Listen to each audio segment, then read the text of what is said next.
More than 2 months into Russia's war on Ukraine, the free world has observed a few important dynamics.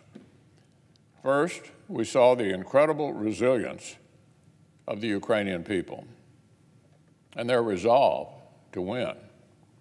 Second, we saw how ill-prepared Putin's forces were to encounter serious resistance.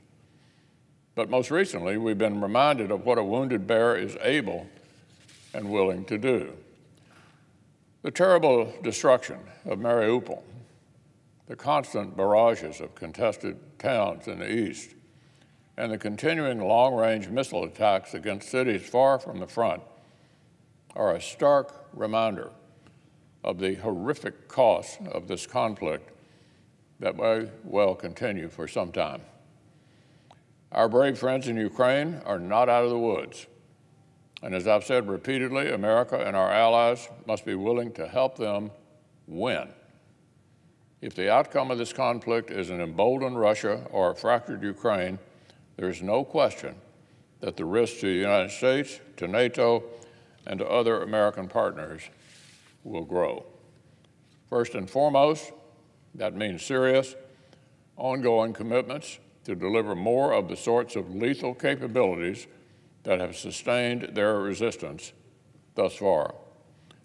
The U.S. is rightly leading the supplier of military assistance to Ukraine's fighting forces, but to the administration's credit, they are also increasing coordinating a growing international response.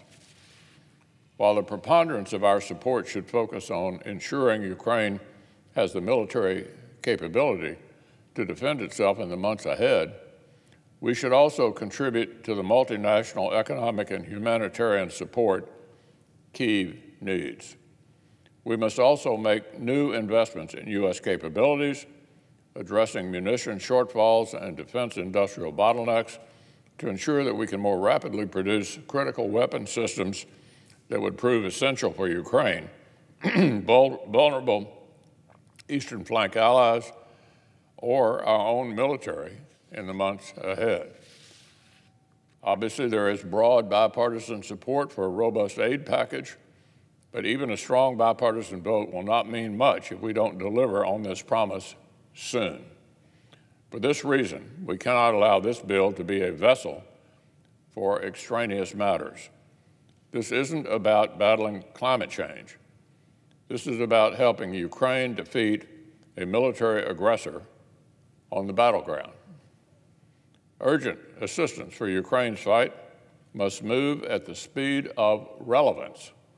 Every day this aid spent tied down in unrelated business here in Washington is a day it's not helping Kyiv turn the tide.